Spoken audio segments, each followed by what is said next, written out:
Lesson number 19। Lesson का नाम है विपणन प्रबंध मार्केटिंग मैनेजमेंट। अभी का क्वेश्चन आया है विपणन और विक्रय में अंतर। विपणन और विक्रय में अंतर। विपणन और विक्रय में अंतर को जानने के लिए दोनों को एक बार जानना पड़ेगा। विपणन क्या होता है? उत्पादन से पूर्व की क्रियाओं से लेकर वस्तु के उत्पादन करने से लेकर और विक्रय के बाद तक की क्रियाओं को विपणन में शामिल किया जाता है।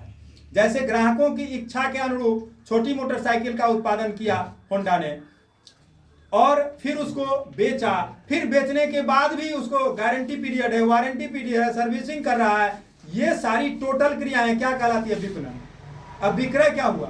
विक्रय हुआ जो कोई सामान बेच लिए, बात खत्म। चावल बिक गया, बात खत्म। सब्जी बिक गया, मिठाई बिक गया, बात खत्म। ये विक्रय हुआ। तो अभी दोनों में अंतर आ रहा है कि विपणन और विक्रय में अंतर। तो पहला अंतर तो उसका जो डिफिनेशन है यही हम दे सकते हैं कि विपणन और विक्रय में क्या अंतर है। विपणन का क्षेत्र व्यापक है। विपणन में क्या? वस्तु के उत्पादन से के पूर्व से लेकर कि ग्राहक को कैसी वस्तु की इच्छा है, कैसी वस्तु की जरूरत है, ग्राहकों की इच्छा के आवश्यकता के अनुरूप वस्तु का उत्पादन करते हैं, तब बेचते हैं और तब बेचने के बाद की क्रिया भी उसमें शामिल रहती है, गारंटी, वारंटी, सर्विसिंग, सब। वो पूरा काम हुआ विपणन, मार्केटिंग कहलाया। ठीक है। तो विपणन और विक्रय में अंतर। तो पहला अंतर क्या है? विपणन का क्षेत्र व्यापक है, बड़ा है, उसमें विक्रय भी शामिल है, विक्रय भी उसका एक पार्ट है। और विक्रय का क्षेत्र सीमित है, वो विपणन का ही भाग है, वो विपणन का ही भाग है। दूसरा लिखा है विक्रय का प्रारंभ वस्तु निर्माण के विचार के साथ ही शुरू हो जाता है। विपणन का शुरुआत वस्तु निर्माण का जो विचार मन में आता है वहीं से शुरू हो जाता है। और विक्रय का प्रारंभ बिकते कब? बिकेगा कब? जब वस्तु बनेगा तब ना। तो विक्रय का प्रारंभ वस्तु बनने के बाद होता है। अब विपणन का प्रारंभ वस्तु बनने के पहले से शुरू होता है, विचारे से शुरू होता है। इसका अंत, विपणन का अंत ग्राहकों की संतुष्टि के बाद होता है। विपणन का जो लास्ट होता है, अंत होता है, ग्राहक सेटिस्फाइड हुआ।